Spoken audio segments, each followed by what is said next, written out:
had lots of cool experiences. That's when I got to meet President Reagan. I played for him in high school. I played the Herald Trumpets for him during the Mike Brown Assembly. That's huge. Yeah, That's awesome. so That's huge. crazy. Nobody has that story. my music industry career has taken me a number of places backstage with a lot of people. Mindy's got to meet a few, and actually one of the few civilians who got to land on the USS Kitty Hawk on an aircraft carrier. We did a concert out there. Then the next morning they launched us off. I grew up always knowing that I was adopted. Never knew who my birth parents were. That was always a closed adoption. But I knew I was adopted. And so that also played into, I was a redhead. I was adopted. I wasn't very athletic. Still not very athletic. I don't make my money with my body. I use my mind instead. And it's taken me 55 years to realize that, but I am who I am at this point. One of the mothers asked the question if I had ever reached out and found my birth mother. I said, no, I don't really have a desire to, because I have my family. That was just a vessel to get me here, and everything else was taken care of. And she immediately started breaking down. It wasn't until I was into my late 30s that alcohol really became a thing for me. I'm going to go hit the bar as hard as I can, and I just get plastered that night. The bar closes down, and then I'm driving home, and I pull through Jack in the Box, and I pass out in the drive-thru with my foot only on the brakes, my car's still in drive, and I just passed out there. I woke up to a bunch of people around my car pounding on the windows and yelling at me. Pull out, all I see are flashing lights.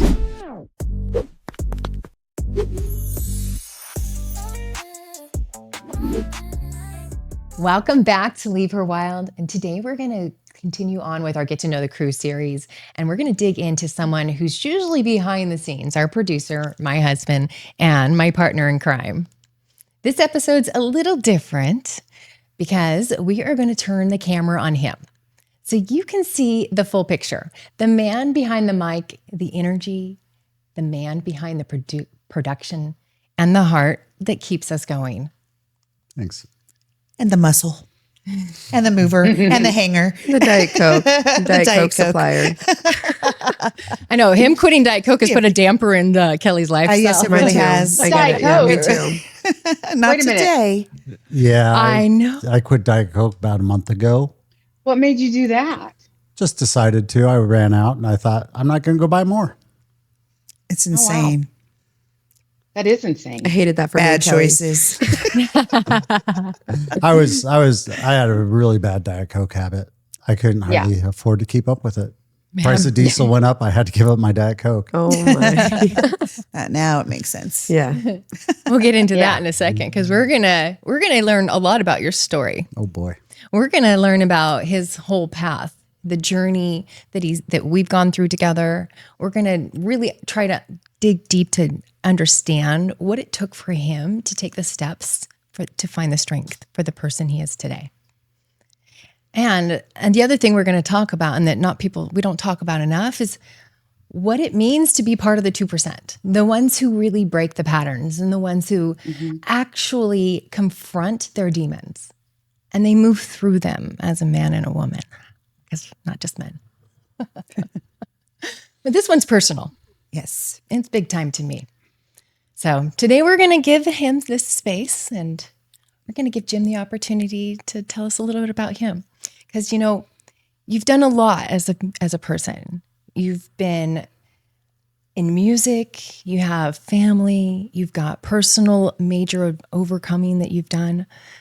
Right now, without any of that in consideration, without your job title, with just Jim, who is Jim today? Who is Jim today? Yeah. It's kind of funny because I heard one time that we kind of change who we are about every 7 years. And I guess I'm probably in a little bit of a metamorphosis right now, honestly. Those who knew me years ago probably don't recognize me. I've made some fairly drastic changes in my life. But who am I today?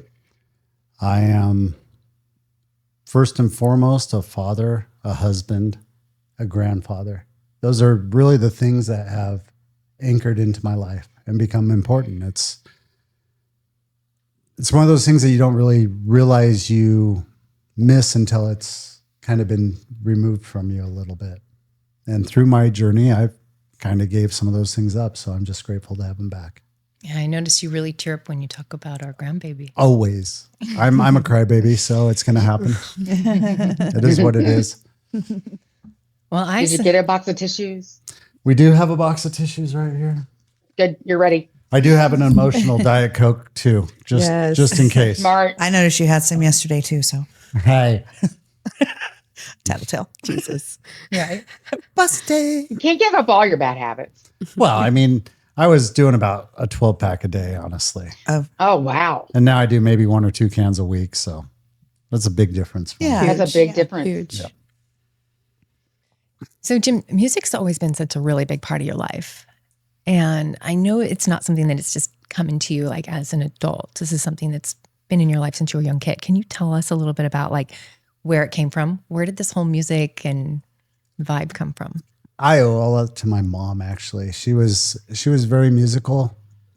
She had always told us that she chose to have a family instead of going professional. She was a soprano, and she sung lots of classical music. And I just grew up in a house of music. I'd wake up in the morning and Carpenters would be playing almost every single morning. That was her favorite band. But there was always music going on. And in elementary school, they started the whole, you start with your little flute or recorder. Flutophone. Recorder, It was a yeah. recorder, yeah. Hot So- cross buns. There you go. So I started with my recorder, and we got to try out different instruments. And I started with trombone. And believe it or not, my arms weren't quite long enough to play the trombone back then. I kind of had a growing spurt in the last part of elementary school. But I started trombone, and so I gave that up for trumpet. And I guess it was probably junior high school that my mom was walking past the music store and saw a trumpet in the window and bought it. Well, she didn't realize that she actually bought a cornet, which looks a lot like a trumpet. Yeah. But I learned to play on a cornet, so that's kind of what I had. And I played that all the way through junior high school, and then senior or high school, I should say. About my junior year, my parents actually, I was at a jazz festival, and they oftentimes sell instruments there. And my dad, for whatever reason, and it's way not like him, but he ponied up and he bought me a box Stradivarius, silver plated, still the one I have today. So That's crazy. That's nice. yeah, thanks. My dad was really liking the interaction I was getting because I grew up a redhead. I was in the 70s. Redhead was just kind of an anomaly. I don't know.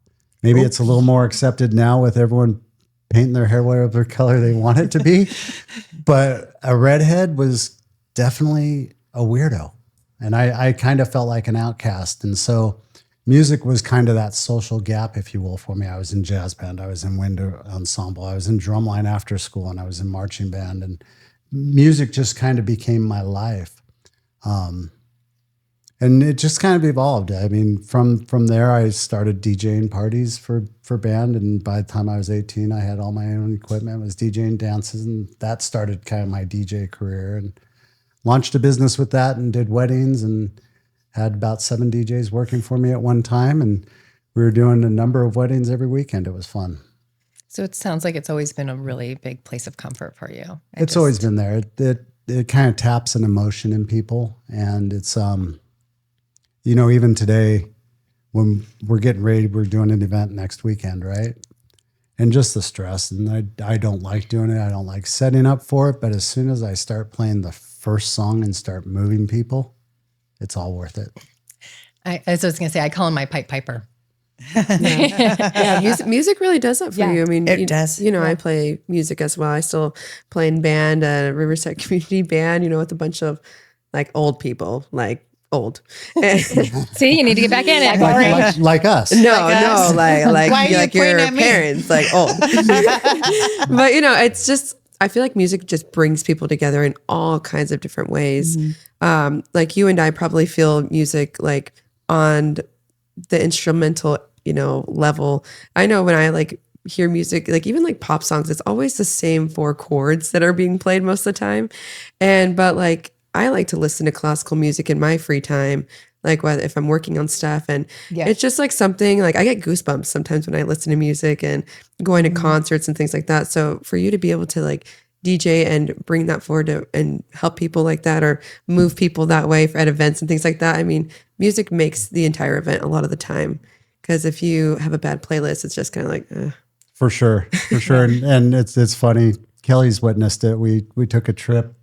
Was it to Nashville? I think we took a trip, and it was late at night. We got in at almost midnight, and Mindy doesn't do really well that late at night.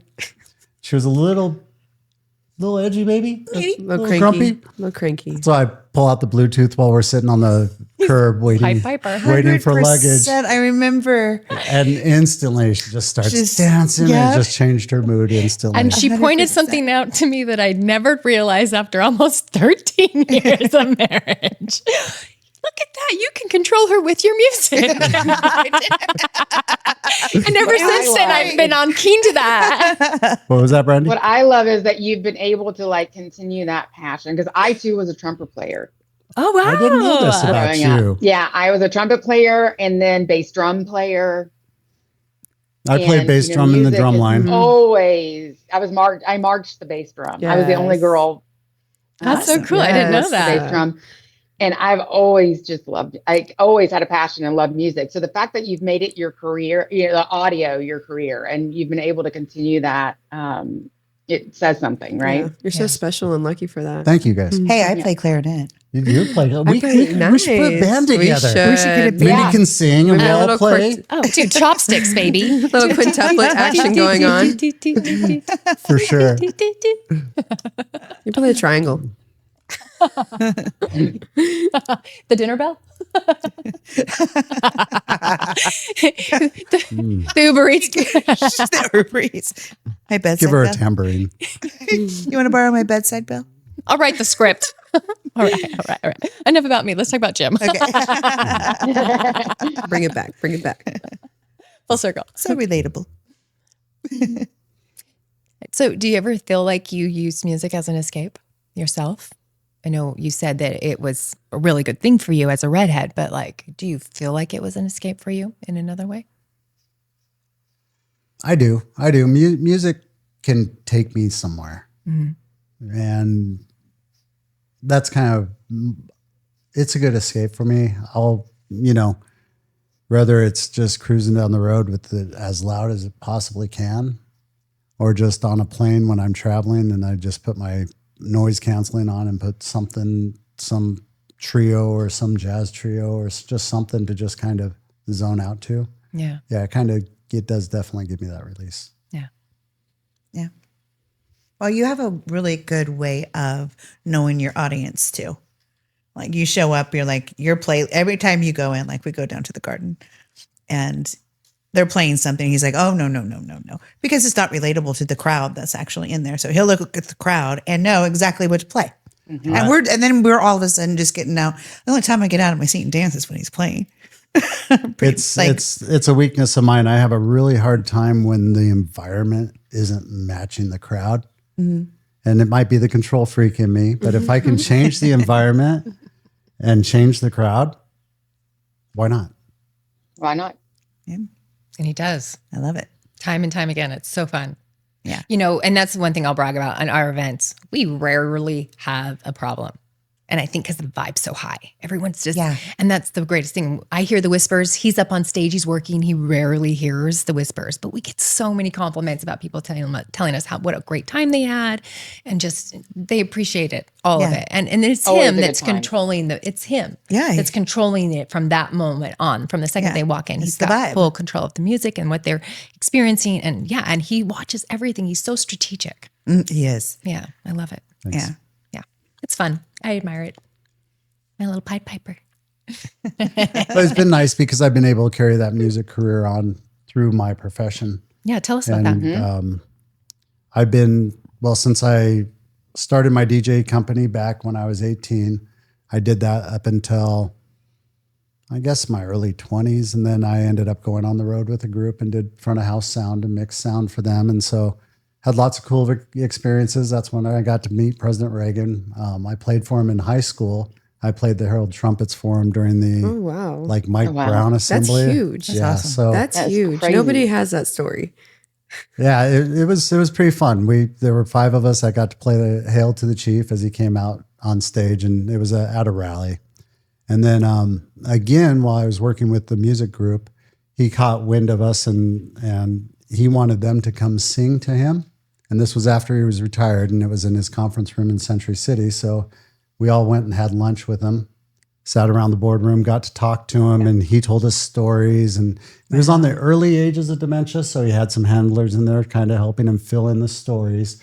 Lots about his college football. And then, they sang to him, and it was nice. It was about a 2-hour little lunch meeting in his conference room, and it was special. It was one of those That is remarkable so cool. moments. Yeah. That's amazing. Yeah. My music industry career has taken me a number of places backstage with a lot of people. Mindy's got to meet a few, and actually one of the few civilians who got to land on the USS Kitty Hawk on an aircraft carrier. We did a concert out there. Then the next morning they launched us off. So that was pretty I read spectacular. that and I was so jealous. I know, right? Right. It may have cost him though. I was so jealous. Yeah, that was a great memory to have. It was one of the last things I did with the group before I ended up quitting there and then started my career with Guitar Center, and then it's just blossomed into a pro audio gear Yeah. career from there. Yeah. Who'd have thought the guy Guitar Center? Right? 100%. Back in the day. People need to see this kind of variety of like careers and like what's out there, because as a young person, it's always just like pressed on like, go to college right away, which, you should if you want to do that. But in this day and age, there's so many other things you can do without having a degree. While that does help, I mean, when I was looking for jobs at a master, like they're still offering me like $23 an hour. But like you had your own business and, you're inspired to do what you like to do and you created something out of that. A lot of people I feel don't know that they have the ability to do that. And they feel boxed in, maybe. Right. Yeah, exactly. And they have to like fit this mold. And, if you're able to be creative and do what you want and be successful at it, like why not? It's interesting that you bring that up. I'm actually reading a book right now, kind of taking forever to get through it, but they talk about talent stacking. And there's definitely a generation gap. When I think about, I can't even count the jobs I've had. I've had probably 30 jobs, from cleaning the sewers in Newport Beach to I've sold cars, I've financed cars, I've done just about everything. And it seems like your generation, and I'm gonna pull the generation card here, All right. but your generation has a little bit different feel, that they have to figure out what they want to do immediately and then pursue that path. Or they get stuck in this paralysis mode where they don't know what they want to do, so they don't know what to do. I think that's lack of mentorship more than generation, because I felt that way growing up. I Yeah. felt like I No, needed to know. I also think there's but I feel like we're influenced so much more than your generation because we have social media. We have, such a wide range of media coverage and, exposés, things coming about like world events that some people would never have known because you just didn't have that kind of exposure. And we have had more exposure. I think that it does contribute to like, I guess like the fear of not succeeding, or like, oh my gosh, there's so much going on right now. Like, how will I ever make a life out of myself?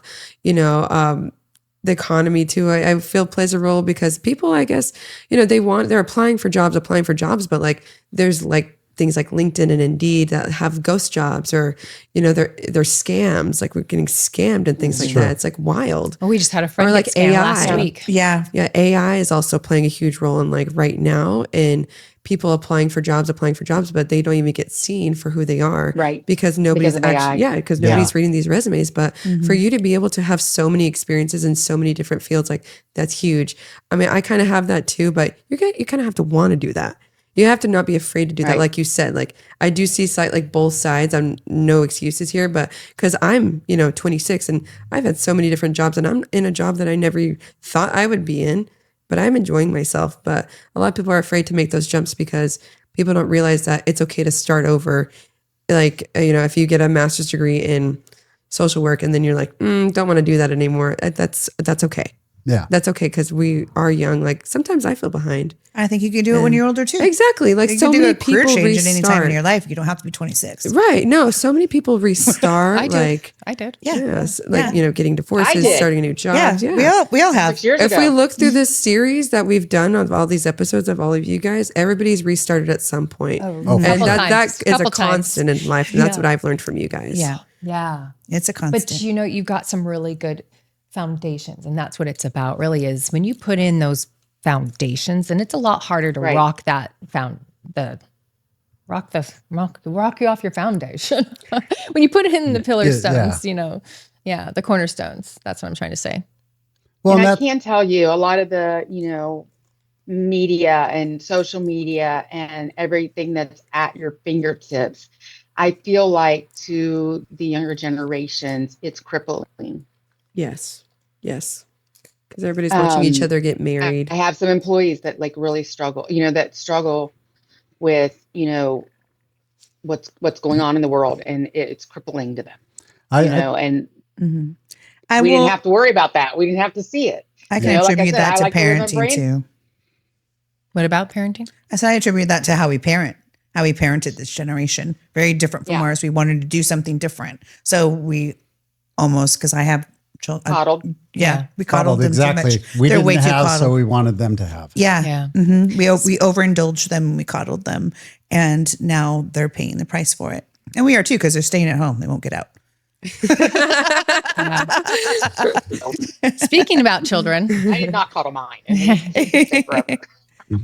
And look what he's doing. Speaking about children, though, there was something on Jim's life I wanted to go back and touch on a little bit that's really important. And I think it's a big pillar to who he is you were adopted. I was. Ooh. You were adopted, and you were one of 3 children. I am the youngest of 3. I have 2 siblings, both sisters, Yeah. and all adopted from different families. It's not like we were all adopted together. We were all adopted from day one. It's an interesting story.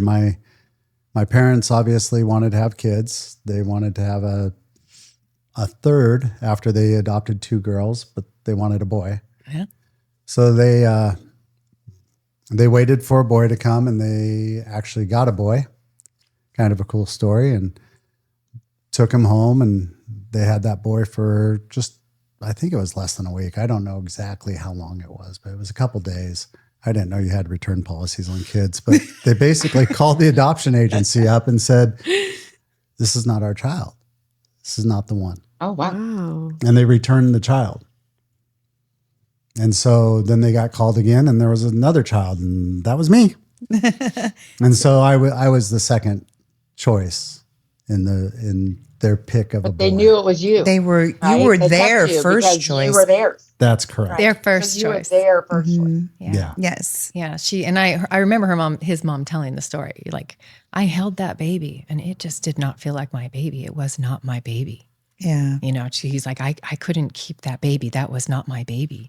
And she was really sad, and it was hard for her because they had been waiting quite a while for a boy. Yeah. So it wasn't like this easy little thing. And so it's really, Yeah. I can't Really help but cry heartfelt. every time. What It's was really the like time it's like frame? really deep and emotional connection that she felt for you. So Yeah. Oh, yeah, not a second choice, but a much deeper, in-depth connection. yeah. Well, and she shared that story with me when I was young, because I grew up always knowing that I was adopted. Never knew who my birth parents were. That was always a closed adoption. But I knew I was adopted, and so that also played into. I was a redhead. I was adopted. I wasn't very athletic. Still not very athletic. I don't make my money with my body. I use my mind instead. And it's taken me 55 years to realize that, but I am who I am at this point. But I was always able to know that, because I did get teased being adopted, because I knew I was adopted, and I told kids I was adopted, and kids are brutal at that cruel. age. Oh, Yeah, absolutely. they're assholes. Especially like that time back then, because most kids didn't know they were adopted, right? Back when, Yeah, when it we more were popular growing to up, hide they it, didn't know yeah. they were adopted because it was usually kept a secret. Yeah, for a long time. In that era, it definitely was. Yeah. So I always learned the line that I got to tell the kids that, you know what, they could say whatever they want, but their parents got stuck with them. My parents chose me, Yeah. you know, so that was Yeah, always my and they really did. comeback Right. Yeah. for them. So Yeah. and that I'll continue on that. I know we're kind of going older and back to young, but we'll continue down this theme. Actually, once Mindy and I got together, we started to do some branching off into the journey, because I actually reached out and met my birth mother. I didn't meet her. I'm sorry. I contacted my birth mother, and my oldest sister has a really good relationship with her birth mother, who has since passed, but she was number 6 of 7 kids. So if you think about that, they gave a kid up for adoption and then had another child. So it was kind of a weird situation, but it was an unwanted pregnancy. So they gave her up for adoption. And when my sister found her birth family, they like brought her in as she all of a sudden had 6 new siblings, you know, and family. And at the time, my first wife and I were going through adoption because we only had one child. And so in the state of California, you have to foster a kid for 6 months before you could adopt them. So you have to go through the entire foster program. So what that involved is it involved a lot of panels. And I got asked to speak on a panel, and I was in front of a bunch of people who either had given up their children for adoption or are going through adoption. And so it was kind of like this, just ask the questions. And one of the mothers asked the question if I had ever reached out and found my birth mother. I said, no, you know, I don't really have a desire to, because I have my family. That was just a vessel to get me here, and everything else was taken care of. And she immediately started breaking down. She said, that's my biggest fear. So it kind of changed my mindset a little bit and made me want to reach out and try to find my birth mother. So I started on this process and found a website, put all my information in there. And about 2 weeks later, I got a random email from some lady down in San Diego. She called herself an adoption angel. You know, that's what she does. She sent me all these vital statistics, and it's like government records. I'm like, well, this stuff's all sealed, but somehow she has access to it. And she goes, were you originally born Jeffrey? I have no idea. My birth certificate says James. It's always been James, as far as I know. She goes, well, I believe you are Jeffrey, and gave me the name, and this is your birth mother, and this is your birth father, and gave me the whole rundown. And so kind of sat on that for a little while, and then decided to reach out, because she literally lives less than 30 miles from here. Oh, wow. And so I reached out. I had a conversation with her. She heard my bit, and she goes, you have a family. You obviously have your life moving on. I'd appreciate it if you didn't contact me again. Oh, wow. Yeah. So that was the end of that. And so, yeah, it was, I have to say that probably affected this whole other metamorphosis I went through and another life change. But yeah, it was really disappointing after my sister had such a warm welcome.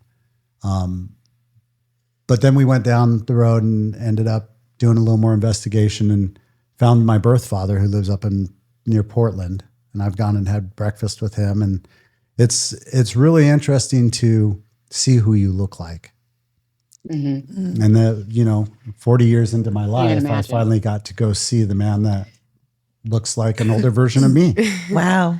And he's come visit us, and he's met our kids, and we exchange Christmas cards from time to time. And I haven't been as good as I should be on keeping in touch with them. But yeah, so that's the interesting adoption story. In fact, as we were digging in, I found out that I was born June 5th, but I wasn't adopted until like July. And so I was somewhere for a month, and I don't know where. So that's the big mystery. Where was Jim for a month, the first month of his life? So do you think that maybe, she has other kids and, because the reason I have an aunt who, had a child that he found out later in his late 40s that his dad wasn't his dad. And then he just disowned her and walked away from his mom that raised him and was part of his life for 40 some years. He was so angry. Wow. Well, thanks to Facebook, we're able to do some digging. And so before she blocked me, because I think I did send her a friend request. That is just insane. That's crazy. That is just insane. But she does have a son, and I do know that he is adopted. So I'm actually the only child that she gave birth to. Oh my goodness. Same with the. And my birth father never married, never had kids. I'm the only child, his only child. He was the as well. only child, the only blood child. Yeah. Were they together like after you were born? No, it was a high school thing. She was a senior at Modern Day High School. And Yeah. So it was 1970, and she went away to have a baby. And then Do you gave ever up. feel like, Then came back. even though how painful it was for you to, in a way, be rejected by her, do you feel like it was on the flip side because you were a constant reminder of, your father, or just like the pain that it brings her that she had to give you up or something like That that? too. I've gotten to a point in my life where it's 100% on her. Yeah. It has nothing to do with me. Yeah. I know. No, it hasn't yet. 100%. yeah. I know my birth father knew her husband that she's currently married to, and said he was a complete asshole back in the day. And if he doesn't know about it, and I was to That's it. resurface after many years, or her child, or anything else. Mm-hmm. But to be fair too, it's a fairly common response. And had I done the right thing and left her my contact information, there's a good chance she may have followed up and tried to reach out and contact me. But we also live in a world of social media, and she knew to block me, so she knows how to get in touch with me too. Right. Yeah. That Yeah. I feel. I'm wondering if, making no excuse, because I don't think there's an excuse for her behavior. Honestly. There's not. I'm like, None. I'm just, my mind's Right. blown. But because she adopted, she doesn't want her adopted to have feelings Yeah. for his bio mom. There, lots of things can be planned. into Yeah. that. Absolutely. Lots of things can Yeah. be the truth, but the truth of it is that's just foul to me. Yes. Sorry. Very. Yeah, She's missing out. it hit. She missed it out. hit. Yeah. But Yeah. and all I wanted to do was just basically say, look, I've got a child. I have a great life. I got a career. Everything's good. Thank you. Thank you for not flushing me. Right. Thank Yeah. you for giving me this opportunity. Yeah. Yeah. Love you. That's strong. That's strong. You're a strong Jim. Thanks. Yeah, that was hard. I remember when that happened. That was really hard. Yeah. I can It's imagine. a lot easier for me to hear it today but I was a lot like you. You see fire for him, and you just want to get so protective. I'm mad. And as a mother, Yeah. I just don't comprehend it. I I don't can't comprehend at it. all. Like even if I had to give my baby up to somebody, I don't think I'd ever not want an opportunity to do Yeah. that. Or to know So- what Yeah. what Yeah. that life turned into, for sure. Yeah. I'm still grateful that she did give me up when she did, because I have zero regrets for Right. the life that I was given. So whatever she's going through, whatever she was going through at the time, I mean, those are her demons to deal with. Yeah. I've had to obviously deal with mine, but it's completely on her as far as that goes. And I don't own any of that. I've kind of released that, if that That's makes amazing. sense. Yeah. It takes a lot of work to do that. It does. Thanks. Before, and I think that brings us to a really good spot. I mean, talk about that. Like, what is it in your life that caused you to go through this? Like first talk about a little bit of what took you there to this identity point where you really had to go deep and figure out who you were. And then we'll take it from there. It was an interesting time in my life. It was actually, I was trying to figure out who I was, because I think as kids, we grow up being who we are told we are. And at some point, we have to discover ourselves.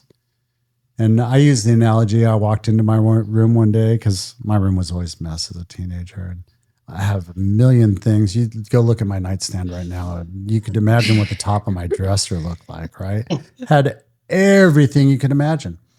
So I just imagined going in there one day and just swiping my arm across it and just throwing everything on the floor, just complete clean dresser. looking on the floor and going, you know what? I still like this. I'm going to put this on my, I like this. I'm going to put this on my, I'm going to put this up here.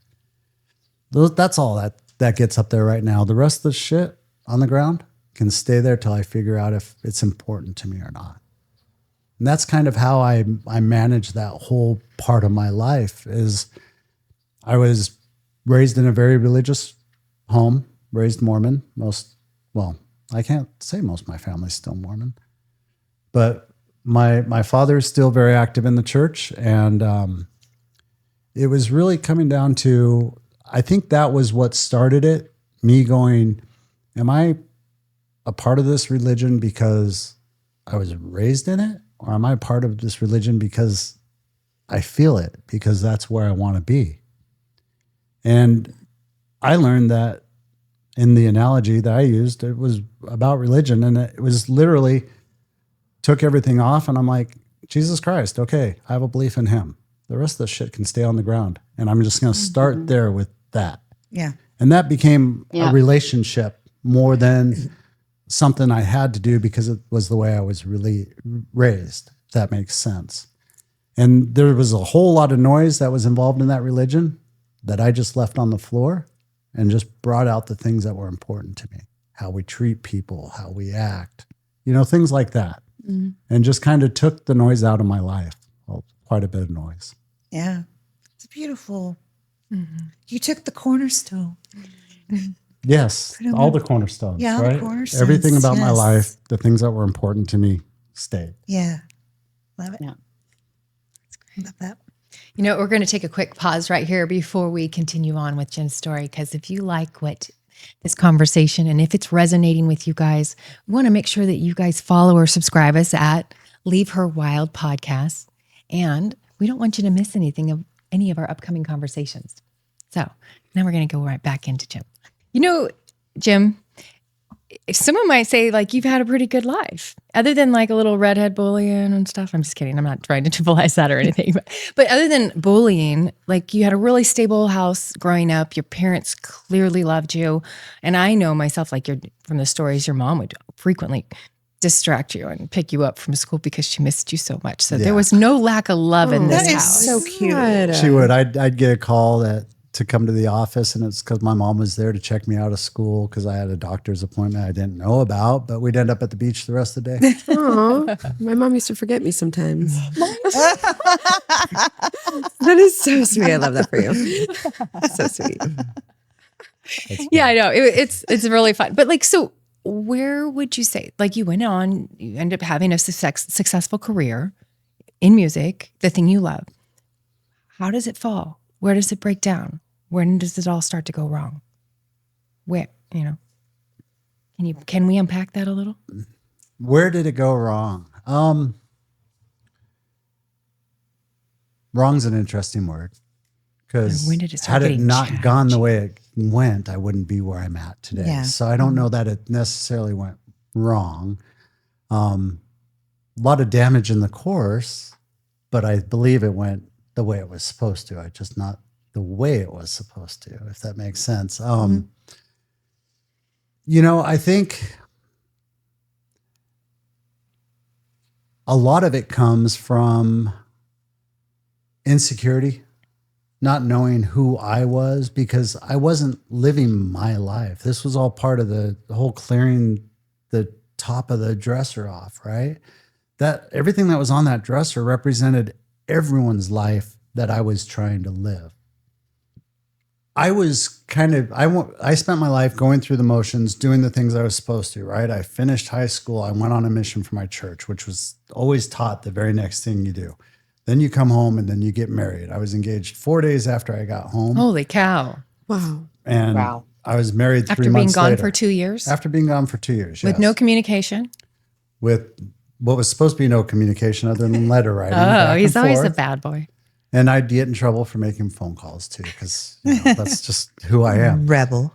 But yeah, so essentially I had been following everyone's rules, and I wasn't happy. Right. And that kind of led to the downfall of my first marriage.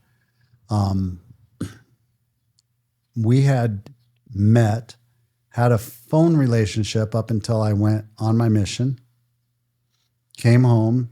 She was living at my house because my parents always had people in and out of the house. It was a very open door policy. I went on my mission, and every one of the rooms in our house was filled up by Todd or Robert or Leslie, or someone was always living there at my parents' house. They did. So I came home and she was living at my house in a different room. And we ended up getting engaged because that was the next thing on the checklist to do. Living that life. When I swept everything off and tried to decide what I wanted to put back, I wasn't sure that that was part of it, because I had been married now for probably about 15 years, going through the motions, doing everything I was supposed to, reluctantly going to church every Sunday. You know, it was always a fight because it just wasn't what I was feeling. And so I was kind of in that discovery phase of my life.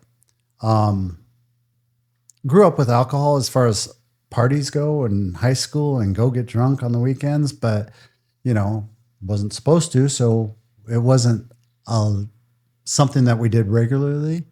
It wasn't until I was into my late 30s that alcohol really became a thing for me.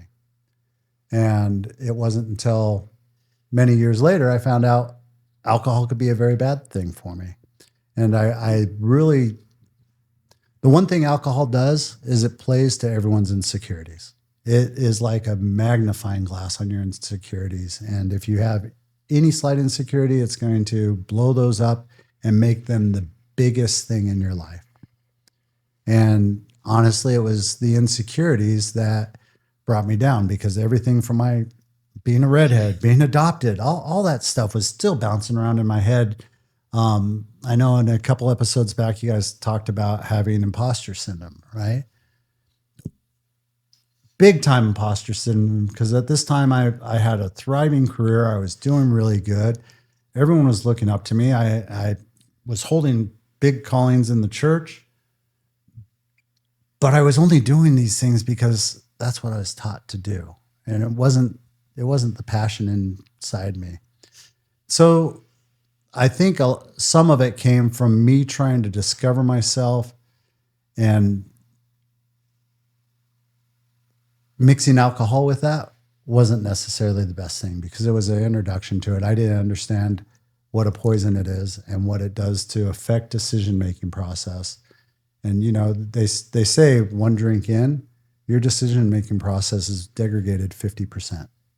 Wow. So you're already making half your decisions wrong, you know? Well, damn. I did not know that. And, Alcohol made a lot of wrong decisions. I thought I was doing pretty good Oh after my one drink. goodness. Me too. That's why I ordered another one. No good story starts with a salad, right? It always starts with alcohol.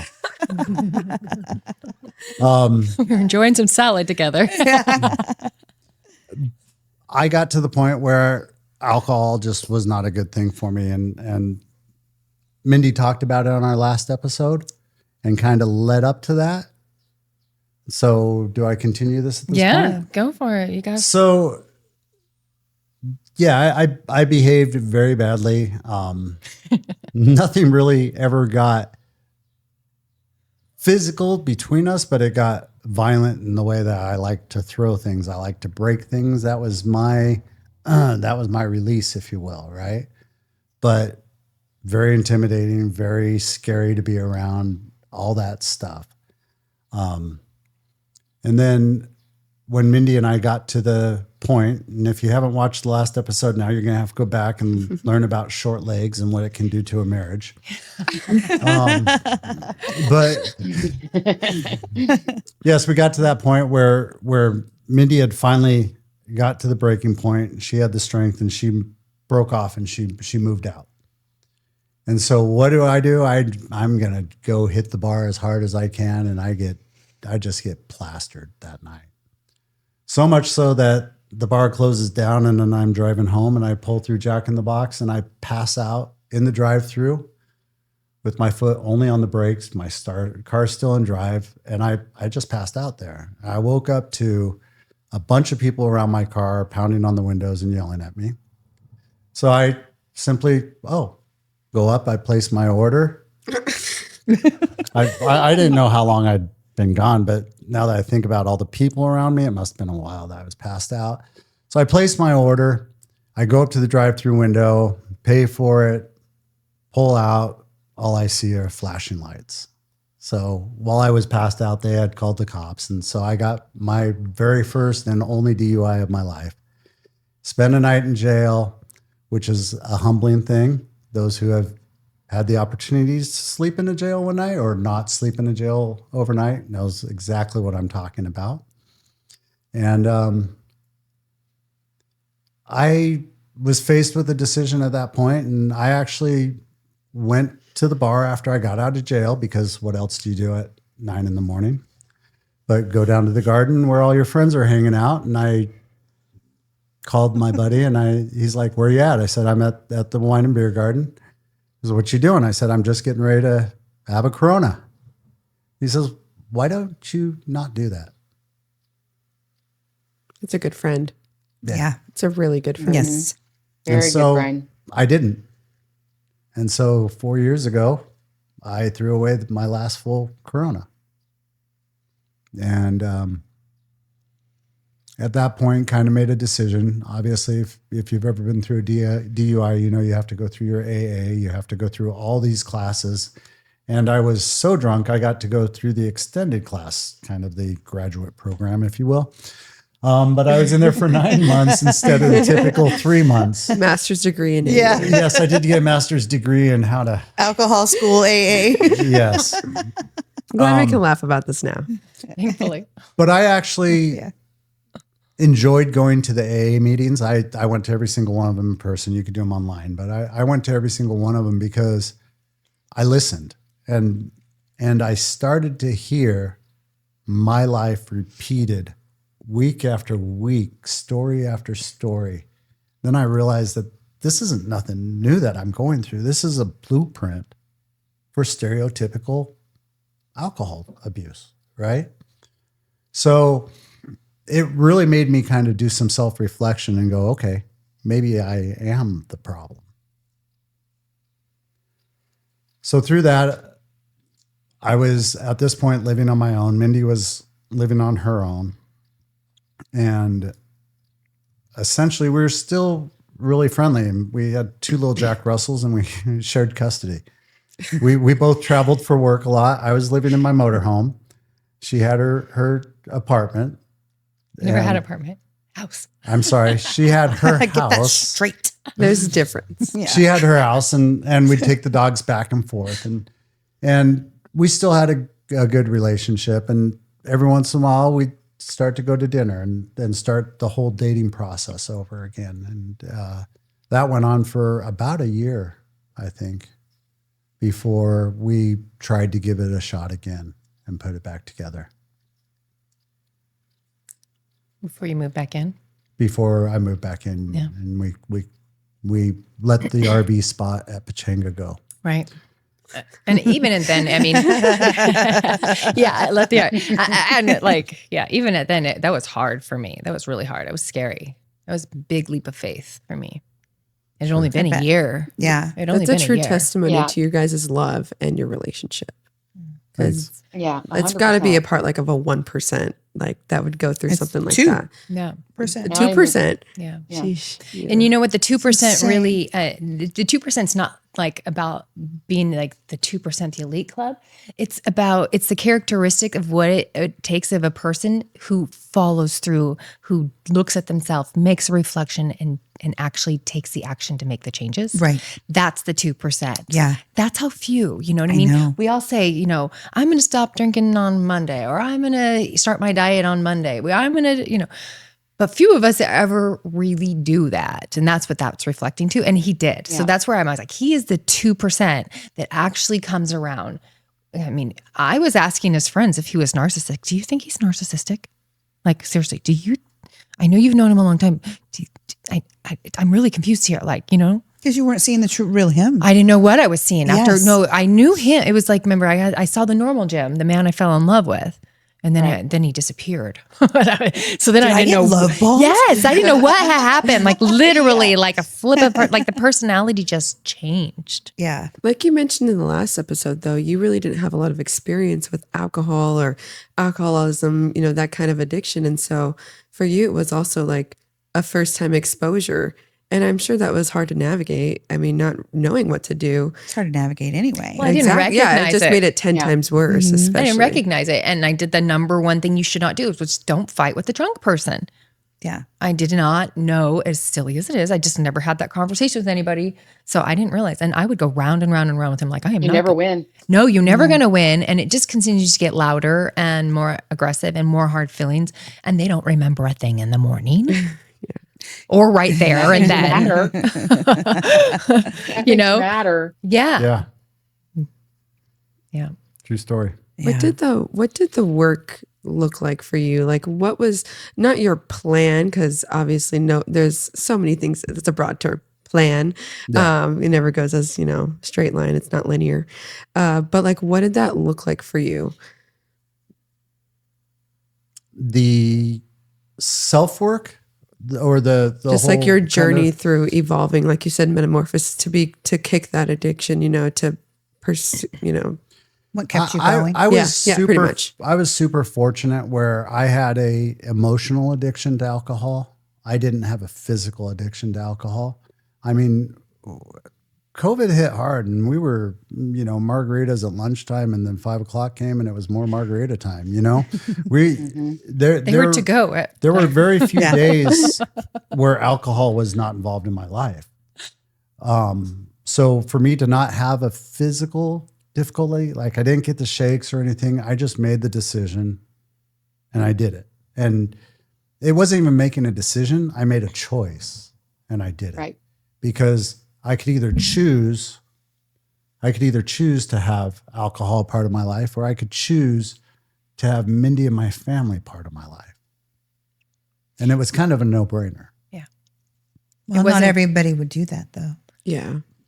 A lot of people choose the That's alcohol. really big. But it that you wasn't were just me. able- He was losing. Yeah. Everybody If he had will family make a choice. Not everyone will make The that right choice. Well, I For don't themselves. want to say the right or wrong, but not everyone will make I will. that choice. Yeah. That choice. I Fair will. Making the choice and then following through with it. That's another thing. But yeah. The follow through, like the follow through is huge. Yeah. Because everybody would be like, okay, I do want my family back. But then if you don't do the Right. work and like don't actually follow through, it doesn't matter. Yeah. Words are words. Yeah. Actions Yeah. speak louder than words. Exactly. That's it right there. Mm-hmm. Yeah. There's the truth. The truth is in the actions. Yes. Yeah, for sure. Brandy, you kind of cut out on that last one. Go ahead and say what you're going to say. So you did make the right choice because choosing your family over anything else is always the right choice. I believe so. Absolutely. Me Yes. too. Yeah. I feel like I made that clear. But through that process, I had to, find who I was, which was all part of that journey that I was on. I just had to get back to what the purpose of this was. I wasn't put on this world to make everyone else happy.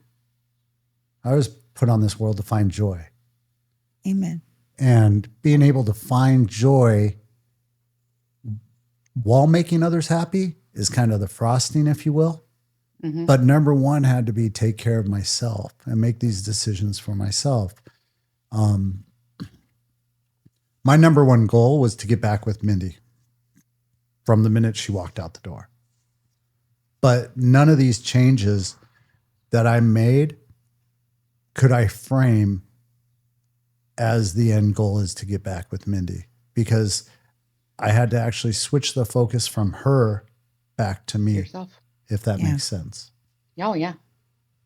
And so that lot of self-help books, a lot of was my podcasts, a lot of YouTube videos, but and I'm still on that journey. I'm still trying to figure out who I am, but I'm closer than I was.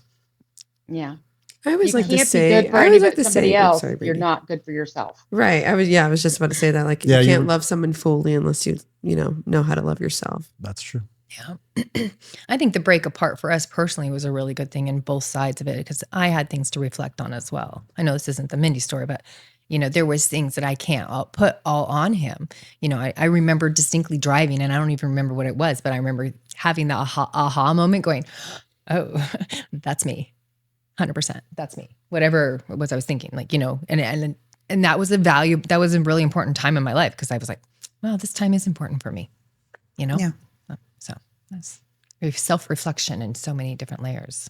Oh yeah. It was Yeah, where and it's people how would you broach reflect on themselves. it's how you broach it too. Yeah. Whatever. And finding what works for you to be able to, like you did the podcast and the books and like I went to God, Yeah. like, prayer and church and therapy and, but we all have like our thing, but being able to find that is so hard, right? Like what works for me, what keeps me focused and going, Yeah. that's a big part of that journey is figuring out what works for you. Cause books weren't going to work for me because I'm just going to pick it up and I could put it down. And yeah, I'm not a big book person. I went through a couple books that Mindy was reading, Codependent No More, those type of books. I was turned on to a Buddhist teacher that I read all of his books, really good for that, kind of changing the mindset, if you will, and understanding. The biggest lesson I learned off of one of his books was anger. Like if someone came to you and with a gift, wanted to hand it to you, and you didn't accept it, whose gift is that? It still belongs to the person that was trying to give it to you, right? He still has to go find someone to give it to. Well, same thing with anger, right? If someone comes up to you and you don't accept that anger, it's still his anger to deal with. You haven't, until you engage, until you accept that, you're free and clear. I needed to hear that today. Yeah. Thank you. You know, That's good. So That is really good. that's become my mindset in so many things. And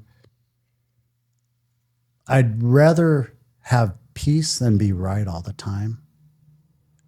And that's another decision I've had to, or, mindset that I've had to change in my life, that some things don't matter. And some things you can just kind of move through and go on. But I'll tell you, when you're drinking, you're going to nitpick the stupidest shit to start a fight over. Short legs on a dog. You're going to take all the I battles. wasn't drinking. That was But first thing in the morning. May have still been drunk, to be fair. But, I will say, and if you've ever done it, you'll know, but you give up alcohol, and after about a month, your mind starts working differently. But after about 6 months of it, you're a completely different person, because you don't realize how much damage happens to the brain and just your energy, everything about you, until it's completely out of your life. That's been my experience. Thank you. Yeah. Pretty powerful. Good to know. I don't know if I'll ever make it 6 months without a drink, but I know it's out there if I want it. But we've watched friends of ours who are currently going through it, and one's hasn't drank for about 2 months. Yeah. And she's making way better decisions in her life. And, Yeah. it's all subjective. Yeah. But No, 100% you though. could- I've had time periods in my life where I stopped drinking for a month and a half. Because I didn't start drinking till my 40s, right? Like I drink very rarely in my 20s, 30s. I'm raising kids. But No, I didn't either. I didn't drink in front of my children. I didn't do that. But when I was in my 40s, and woohoo, party time was on for Kelly.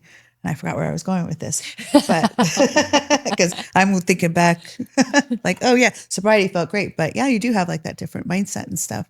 But I have had periods where like I kind of stopped for a while, and I could tell my energy level went up. My thought process was a lot different, and I was remembering things because it's like memory loss with alcohol, like not just that night. before, it's just kind of like, Yeah. you notice a totally different cognitive level that you can get to. Yeah. So and it's lovely to be, there. It's like, oh, wow. I think this is good for me to hear from my perspective, because I've always struggled with how do you let yourself, like, how do you get there, right? To where it becomes so much of your life. I've never been a big drinker, like it's good for me to hear from this perspective, and our audience to hear, for those that don't like understand how you actually even get to that point where it starts controlling you. Yeah.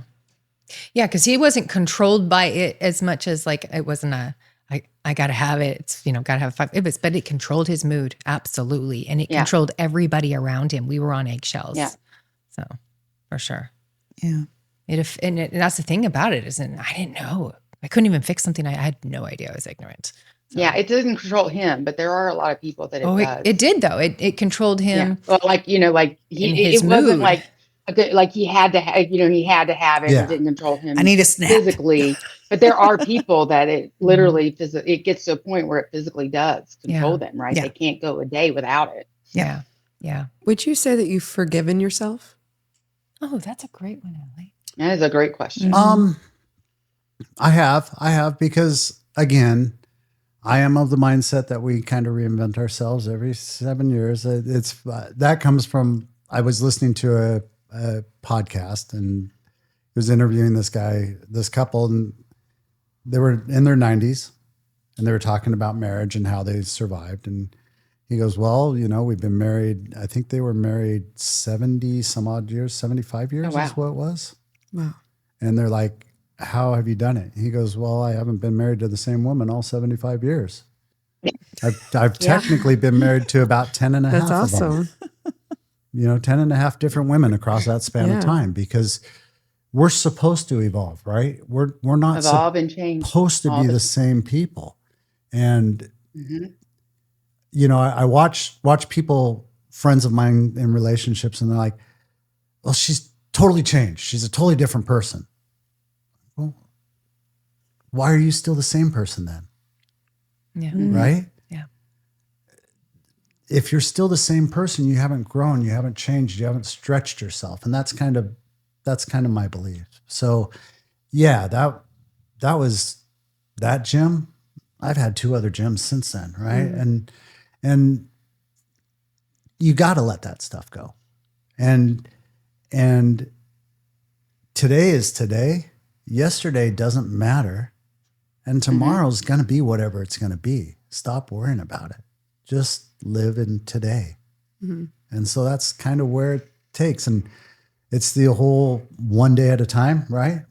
Yeah. But one day at Yeah. a time is really what makes life complete. Yeah. Mm-hmm. Well, what would you say, like, for your family? Like, did you find yourself, like, because we're going through that and putting them through that as well. Do you feel like you found yourself wanting and, chasing that forgiveness from them?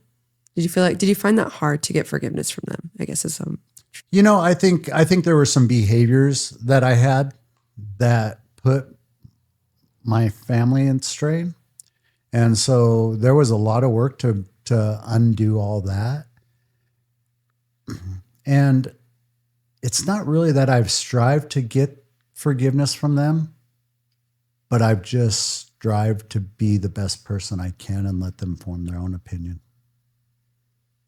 Forgive yourself. that's huge. Yeah. And he's pretty great. Yeah. He's doing pretty great. Thank you. See, you did it now. All right. You made me cry. Sorry. Allie. Poor Allie girl. Sorry. So, like, what advice would you give someone who, struggles with, alcoholism, or just, the internal turmoil that you went through with the, dealing with your adoptive mother, kind of rejecting you, right? And then, growing up in a very strict religion, and like you really suffered some turmoil. So what advice would you give somebody that's suffering that same internal turmoil? I think the biggest thing is that you got to be okay with space, taking your own space and letting others have their own space, especially if you're going through this and you're in a relationship with someone. While Mindy moving out was like the worst thing that's ever happened to me in my entire life, I realized that it was a necessary break for us both, I believe. We probably could have made it happen without that break happening. But because that break happened, She's saying, nah. Nah. maybe not.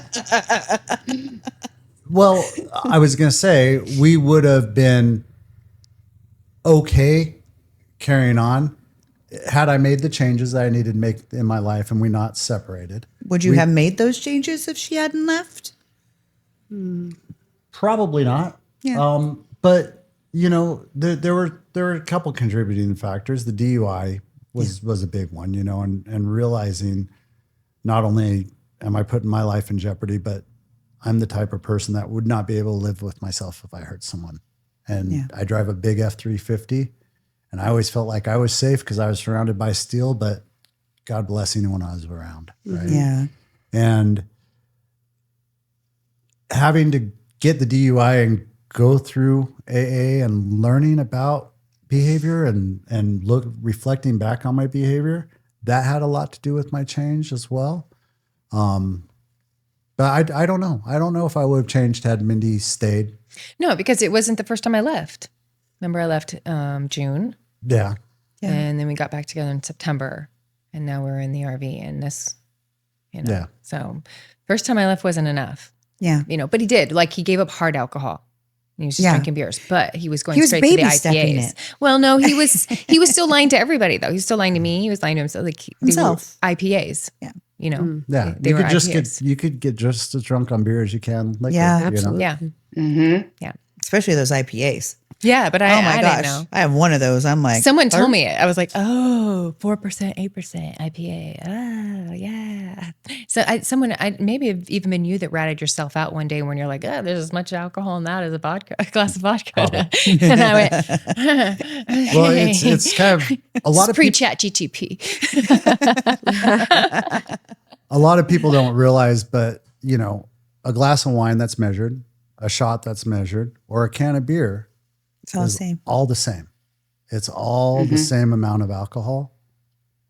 So if you have 2 shots or 2 beers, you're ingesting the same amount of alcohol when it comes down to it, or 2 glasses of wine. But different alcohol does affect different people differently, Oh yeah. A lot of times Oh, you could take 2 shots a lot faster than you could drink 2 beers, so some of that plays into effect. Well, liquor just kind of goes right to your bloodstream. It doesn't have much stuff to digest. No, exactly. Exactly. Beer's like a slow brew. No pun intended. Mm-hmm. That was pretty good though. That was smooth. That was, yeah. Good one. So that would be interesting. I don't know that the change would have happened. I'm grateful for it, and while it was a extremely painful thing to go through, it was rough. But it was necessary in this situation. Yeah. It was fun to watch. Didn't believe it. I didn't trust it for many years. Took me, even though we were living together, we'd had the full year apart. It still probably took me another 2 years. And Kelly knows, because I would be like, Kelly, I don't know. Everything's going good, but I don't know. Yeah. Because, right? Fear. Previous to this, it was maybe 2 weeks and a change behavior. And then all the habits would come right back. So Yeah. it takes a lot. Yeah. To trust, Rebuilding the trust. Yeah. You both are so strong as a couple. Well, we're thankfully, I mean, I we're love you past guys. the doubt. Like, you guys are so much fun, but like, seriously, you guys are so strong. You know what? This made us pretty strong because there's really not much. We don't have BFDs over much of anything. Like, there's not much that's going to rock him and I, Yeah. unless one of us falls completely off the wagon of being Sanity. Yeah. Like, we've been through so much together that it's like, There's not, no. Yeah. He knows exactly where I stand, and I know and exactly you've where he rebuilt stands. all that trust. We're always building trust, I guess. But Yeah. you've rebuilt it to this platform where now you feel a lot safer. Yeah. So, Jim, if you could go back in time and tell your younger self what to do differently, what would you say? Yeah, Or anything? that would be a long conversation for sure. No, I think it's fairly stereotypical, but it's like the things that made me unique back then are actually some of the things that make me who I am today. And part of the reason why I am successful at what I do. I mean, I've been in sales for a number of years, and everyone hates sales, but suck it up because everyone's a salesperson when it comes right down to it. Doesn't matter what you're doing, you're constantly selling yourself in your life. So if you hate salespeople, stop hating on yourself.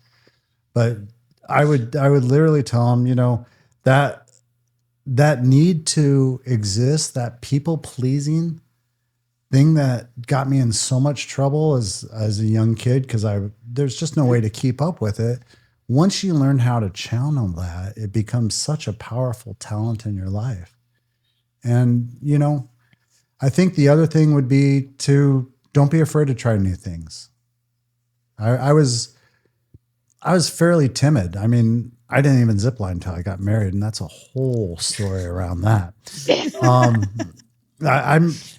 I think it probably comes with being athletic. You tend to be a little bit more adventurous. I'm not an adrenaline junkie. I don't seek that, but I would try to convince myself to do a little bit more of that in my life. Yeah. Awesome. And the ultimate, it's amazing. I'm not athletic, but I've always been an adrenaline junkie, and I will always do something bungee jumping, and I've always done crazy stuff. Yeah. Crazy girl. I think in the long run, it's like everything will work out okay. Just hang in there type of thing. And I know that sounds like what everyone would tell their younger selves, just hang in there. There's a reason for everything. I do believe that there's a reason for everything. I'm not super educated as far as schooling goes. Yeah, I got my bachelor's degree, but the education comes from life. And sometimes you have to go through 100%. that shit to learn that stuff. Street smarts. It's all about experiences. Yeah. 100%. Well, you said your life, you're always evolving. This is like a 7-year cycle, which I didn't know. So thanks for letting me know. I might be coming up. Yeah. But your life is constantly evolving. So what is it you're still kind of working on today? And where do you see your evolution ending up? Like maybe just your next step. You don't need like the end of your story, but what are you working on? Ultimately, this is a big part of it. Yeah. This is a big part of it. And it's really more of a give back at this point and making sure, it's really hard to go. I've tried to have these conversations with my friends. I've tried to tell them my experience. They're not receptive. I imagine anyone that tunes in and stays and listens to this podcast, there's a reason they're receptive. So hopefully we can continue to build this community that we're trying to build and share the message and grow the community in a way that sounding really wordy because I'm having a hard time putting my words to it. But essentially, I just want to spread the knowledge that I've gained off a life experience, not out of a book, with others. So maybe they can enjoy a little bit of the joy that I found through that journey, if that makes sense. Yeah. It does. It does. 100%. Yep. You're a true reinvention after impact. Trying. What do you think that means to you personally? Reinvention after impact.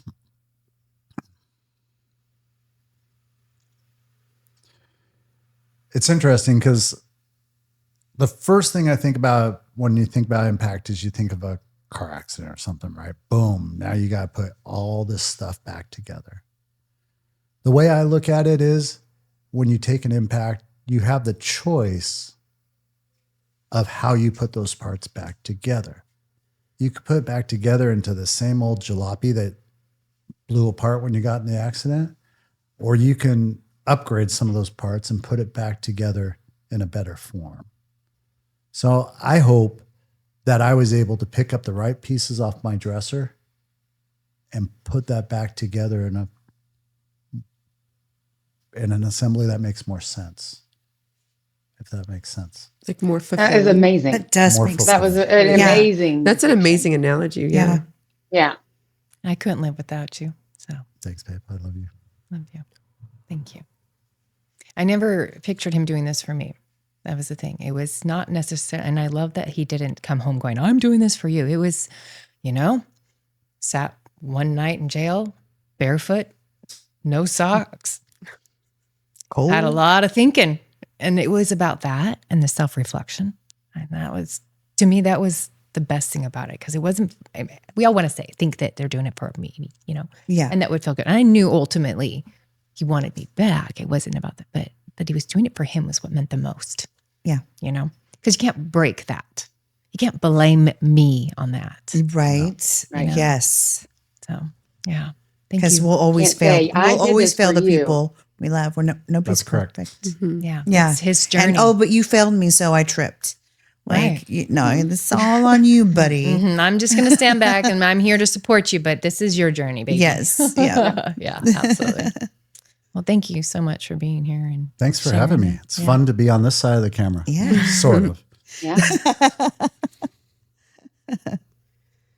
Well, everybody, if Jim's story resonated with you today about addiction, foster care, going through trials through life through a men's point of view, please consider donating to the Children's Foundation of America.